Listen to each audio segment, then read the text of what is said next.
Hello, everybody, and welcome to a brand new series called Imagination Time Machine. For the next 4 weeks, we're going to be traveling through time. Oh, I thought you'd be more excited. Did you even hear me? We're gonna be traveling through time. Okay, maybe we won't actually be traveling through time, but we will be imagining through time with our imagination time machine. The awesome thing about an imagination time machine is that not only can you travel anywhere, but you can travel any when. You could go to Egypt when the pyramids were being built.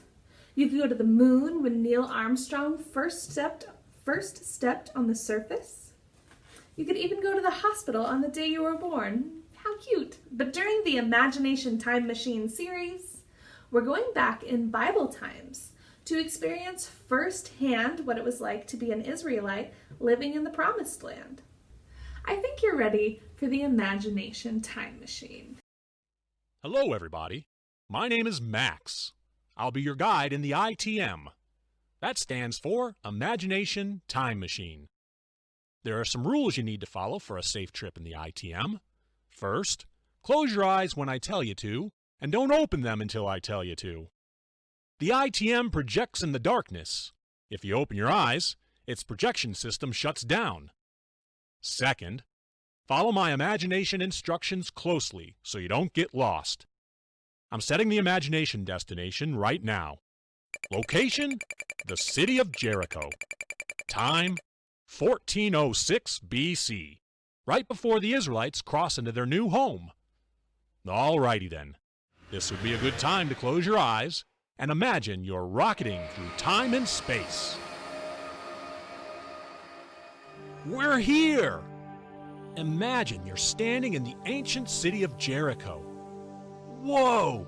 There's a giant wall surrounding the whole city. Can you see it?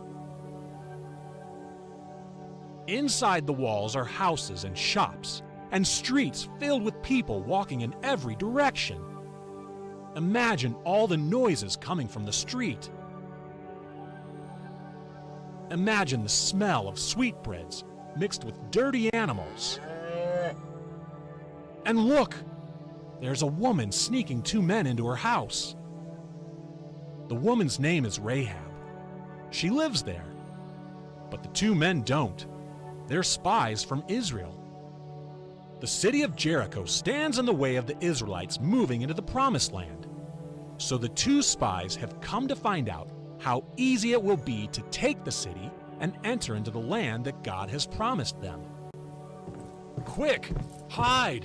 Soldiers are coming! Imagine the ancient soldiers with swords at their sides rushing into Rahab's home. Let's sneak up to the door and listen to what they're saying. Bring out the men who came into your house. We know they're spies. I had no idea. They already left the city. I don't know which way they went, but if you leave now, you might catch them. Rahab has tricked the soldiers. As they run from the house to catch the spies, she quietly tiptoes up the stairs to the roof. Follow her carefully, but don't let anyone see or hear you. On the roof are the 2 spies settling down for a little bit of sleep. Imagine the view of the city from the top of Rahab's house. Can you feel the wind blowing on your skin? Listen carefully. She's saying something to the spies. I know your God rules in heaven above and on the earth below, and I know he'll give this land to you. But promise me that when you take the city, you'll be kind to me and spare my family. One of the spies stands and puts a kind hand on her shoulder. Imagine him handing Rahab a red rope. The spy is saying something to her. Listen. Not only have you shown great faith, you've put it into action by helping us. Tie this red rope in your window so our soldiers know which house you live in. When our soldiers take the city, keep your family inside. If you do that, we give you our word. You and your family will be safe." There's only one thing left for the spies to do now: escape. Rahab's house is a part of the city wall, so she ties a rope to the window and drops it to the ground on the outside of the wall. Can you hear the quiet thud as the rope hits the ground? Now, imagine the spies slowly, carefully climbing down the rope. Imagine them sneaking into the hills as the sun is setting.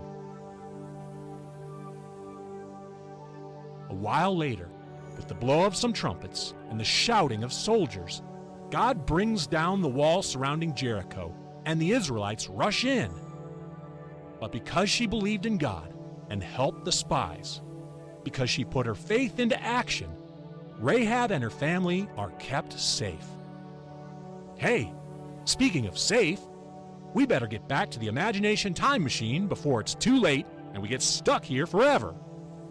Imagine yourself stepping into the ITM and strapping into your seat. Destination, present day. We'll be arriving home in 3, 2, 1. You can open your eyes now. Isn't that so cool? Even though Rahab wasn't part of the Israelites' family, she had faith in God. That means she believed that God was the ruler over both heaven and earth. Think back to the story for a minute. How do we really know that Rahab believed in God? Rahab said that she believed in God, but the way we really know she believed in God is that she put her faith into action by helping the spies. It's easy to say that you believe something, but if you really believe it, then you'll show it in your actions. Let me show you what I'm talking about. I believe that I can karate chop this table in half. Do you want to see me do it? Okay. Well, actually, you know what else I believe I can do? I believe that I can fly. Do you want to see me do that? Okay, ready? Well, wait. I believe that I can take this coffee cup and throw it against that wall, and instead of spilling, it'll bounce back at me and land on the table. Are you ready? Do you want to see that? Do you really think I believe that I can do all of those things? No, because if I did believe I could do all of those things and had faith that I could do them, I would have put it into action. It's kind of the same thing with God. If we say that we have faith in Him, but we never do anything to show it, then our faith becomes nothing. It's dead. That's what the Bible says in the book of James. Let's take a look. It's the same with faith. If it doesn't cause us to do something, then it's dead. James 2:17. A lot of us say that we believe in God and have faith in Him, but do our actions show it? Do we treat people like Jesus would treat us? If we see someone who needs help, do we help them? If we see someone who is sad, do we encourage them? If we see someone who is hurting, do we mourn with them? If we see someone who has hurt us, do we forgive them? If you have faith in God, what are some other ways that you would show it? Feel free to pause the video and discuss with the people around you.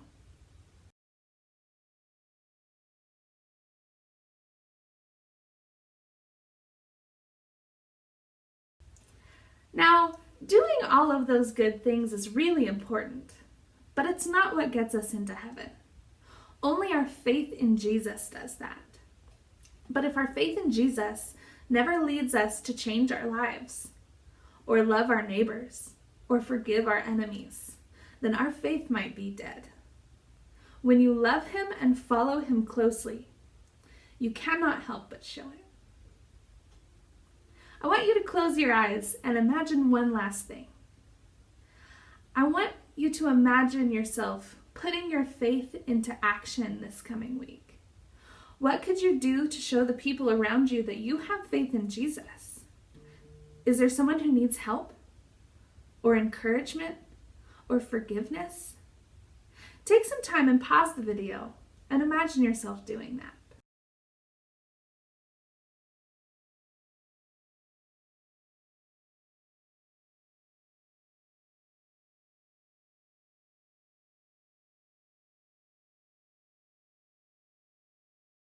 Now it's time to practice our memory verse. For the next 2 weeks, we will be practicing Isaiah 40:31. And once you have it memorized, record yourself saying it and send it to me. Once you send it to me, I'll send you something back.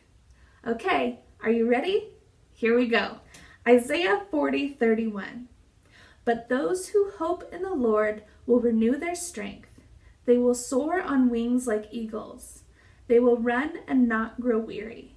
They will walk and not be faint. All right, that's it for today, and I'm so excited to see you in the next one. All right, bye!